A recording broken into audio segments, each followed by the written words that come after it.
manifest in heaven through any agency. God manifests in heaven by himself, and for aeons no angel has been able to look upon him.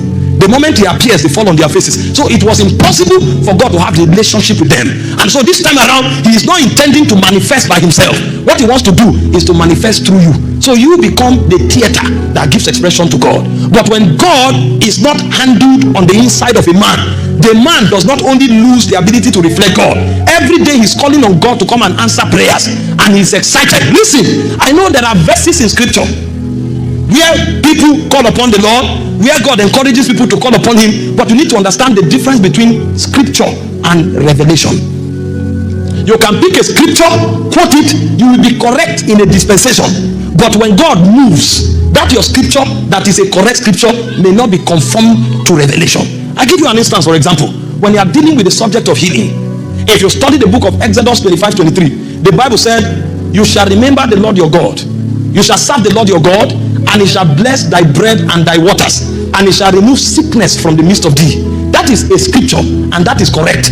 Until today, people are serving God for him to remove sickness from their body, and when they do it, because their faith is released, God heals them. But God is no longer there, because you don't need to serve God to be healed.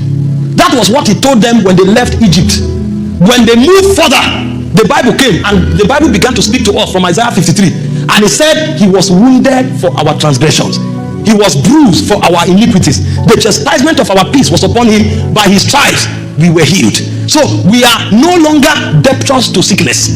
And so a man who has this revelation is superior to the man who has the first, because while the man who has the first revelation is trying to scrub the floor in order to have fruit of the womb, and is correct, if that's what helps your faith, that's good, but that's a lower revelation.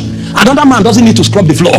Another man is just praising God because he has come to the realization that by his stripes he was healed. And so when sickness trying to attack him, he will look back to the cross and say, Satan, you have no place here. So when that man is scrubbing the floor, it's an act of worship. It's not bargaining with God.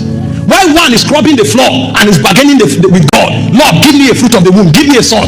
Another one is scrubbing the floor and dancing and singing and praising God. Both of them are doing the same thing, but from a different level.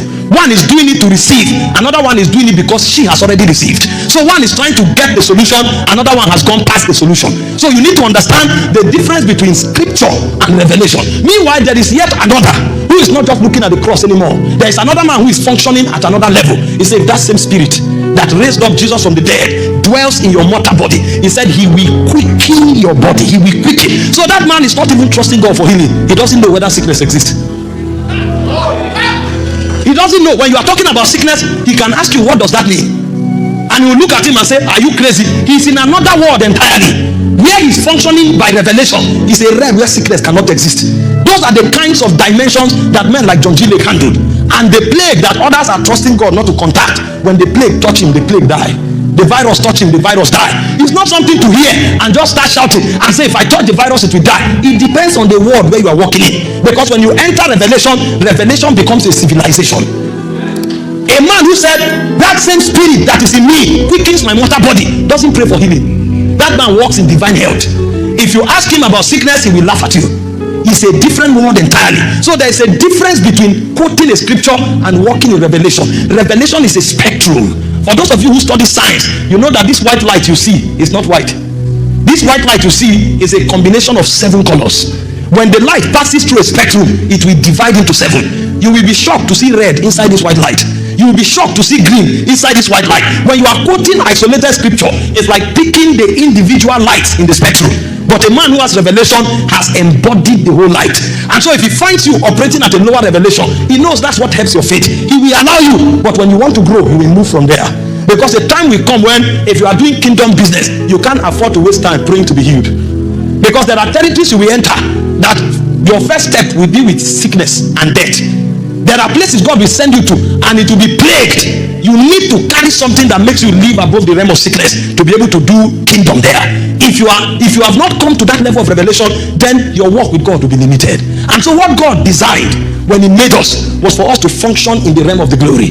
And in the realm of the glory, you don't call on God to come and answer the question. In the realm of the glory, you become the reflector of God. Anything you touch, God touch. Anything you say, God says. At that level, you operate in the rulership dimension. And so when the devil came, he was smart. He didn't take food from the man. He knows if he takes food from the man and the glory is there, the man may not even need to eat. Because Moses was in the glory and for 40 days he didn't eat and he didn't notice. And so if the devil came to take fruit or food from the man may not have noticed, because in the glory you may not even be hungry.